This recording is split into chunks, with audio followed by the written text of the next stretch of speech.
I-auto mēs turpinām sarunu ciklu ar Rīgas mēru kandidātiem. Portāls i-auto.lv piedāvā privātā transporta vieta Rīgā. Skaidrs, ka sabiedrības tradīcijas 30 gadu laikā ir radikāli mainījušies. Ja kādreiz mēs braucām uz Rīgas sabiedrisko transportu, vai cik viņš būtu smirdīgs bijis, šobrīd lielākā daļa cilvēku brauc ar mašīnām, un Rīga ir pārbāzta. Centrs, Vecrīga ir faktiski ilgtermiņa stāvvietas. Līdz ar to mans redzējums ir, lai atdzīvinātu centru, lai cilvēki gribētu dzīvot centrā, lai viņi varētu nolikt kaut vai vismaz vienu mašīnu zem loga uz ielas, lai pirmā stāva dzīvoklīšus varētu saimniekot un klienti varētu piebraukt, mums ir jādabū ilgtermiņa stāvēšana kaut kur bišķi ārā.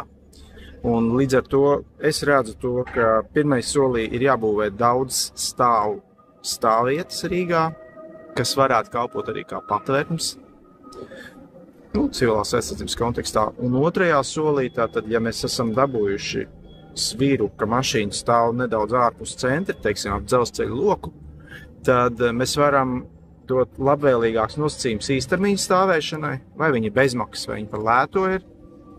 Kāpēc? Lai cilvēki var pasēdēt kafejnīcā, apkalpoties veikaliņā un sakot, tikko iet ilgtermiņš, 2 stundas vai vairāk, tā ir diezgan liela maksa. Tātad ir jāveido stimulu paka, lai cilvēki maina uzvedību. Bet centram ir nedaudz tomēr jādod viņu cilvēkiem lēnākai kustībai.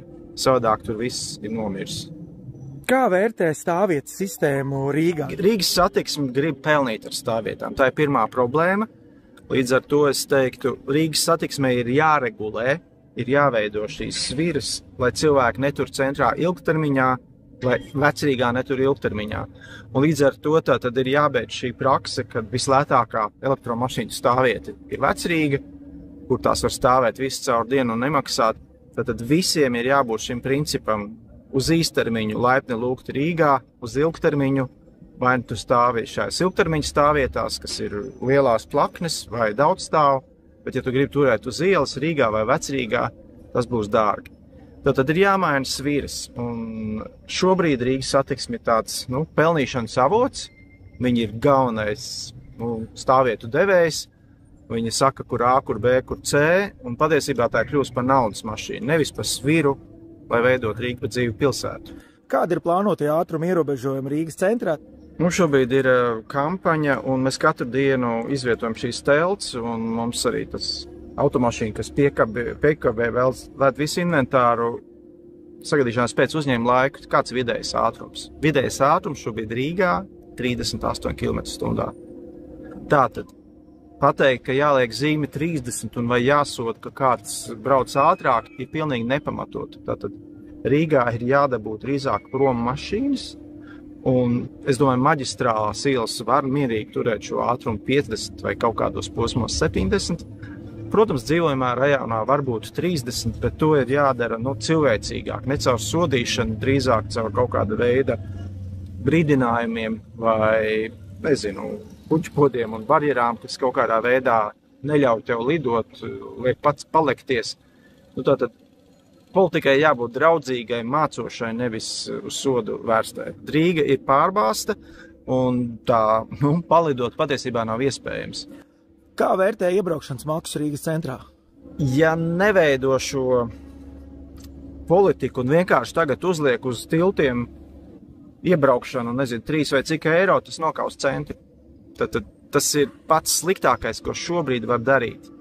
Ja iet tajā secībā, kā es teicu, izbūvēs stāvvietas pa priekšu, izveido priekšrocību īstermiņa stāvēšanai centrā un Vecrīgā, un vēl ar to nav līdzēts, tad var iet ar kaut kādu veidu iebraukšanas maksu. Bet to var darīt brīdī, ka Rīgas centrs jau dun, ka viņš ir aktīvs, kad tur atgriezusies dzīvība. Šobrīd tas būtu lielākā muļķība. Elektroauto, elektromobilitāte, kādas ir pozīcijas, kas ir paredzēts?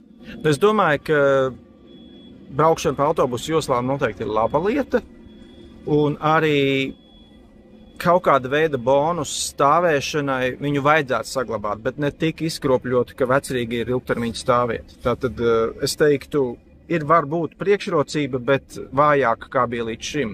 Jo es teiktu, kopumā mums ir jāiet uz elektromobilitāti. Un tas padara Rīgu nedaudz arī tīrāku gaisu.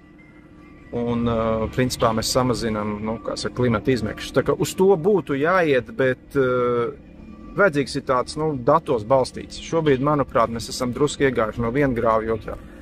Ja mēs gribam centru atgriezt cilvēkiem un pirmo stāvu atdzīvināt, tad ir jāveido, ka mašīnas īstermiņā var piestāt. Vienalga, vai viņas elektro vai parastās.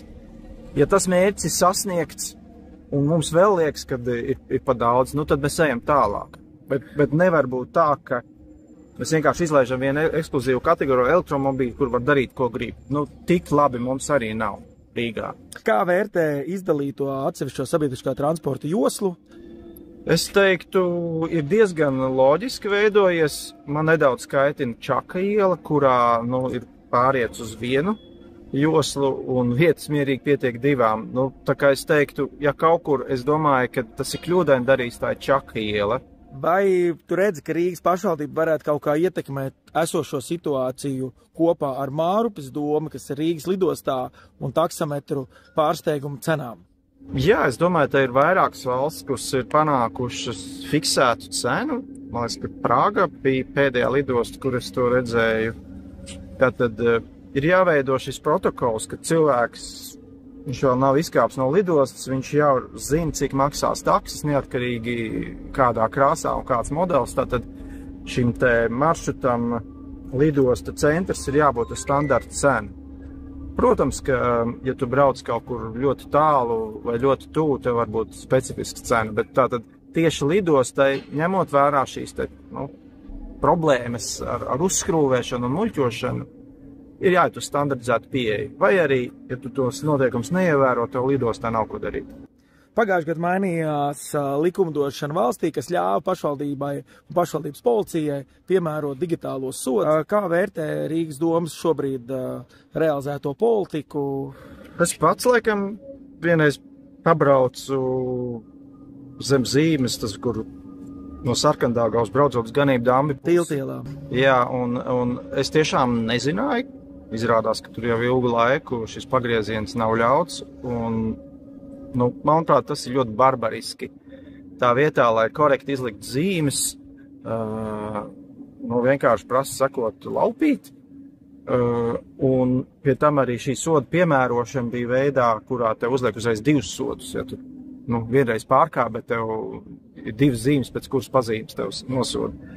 Un arī 30 km šī dzīvamā zona, kur sāk ķerstīt cilvēks, man liekas, tā ir amorāla pieeja, un Rīgas domē ir jāmaina šī attieksme. Tātad zīmes, īpaši, ja tas ir jauns princips, tev vajag laiku pārējais periodu, kā tu ievies, un man tiešām, vismaz es savos āržos savā laikā mācīju, uzlieciet kaut vai smaidiņu, pamanījām, bet nenosodam. Ja? Tātad, mums nav obligāti jāiet šai protokolu pasaulē, un jāpazemo cilvēku. Mums ir svarīgi, ka cilvēki saņem ziņu un patiesībā viņi jūtās gandarīti, ka viņiem iedod otru dzīvību. Es domāju, ka mums ir jāapzinās, ka Rīga ir slima un Rīgai ir jāpalīdz. Mums pašiem ir jābūt saimniekam savā zemē un jāspēj regulēt savu pilsētu un veidot uzņēmējiem un iedzīvotājiem draudzīgu vidi. Un es domāju, ka ja Pierīga to ir parādījis, ka mēs varam būt Eiropas līmeņa pilsētas, tad ar ko ir Rīga atšķirīga? Mēs varam kopā to izdarīt. Tā kā sadarbojamies, ejam uz vēlēšanām un Rīga mainīsies. Ja tev patīk šis video, lūdzu spied like un piesakoji auto.lv. Turklāt fórumā tu vari uzdot savu jautājumu kandidātam.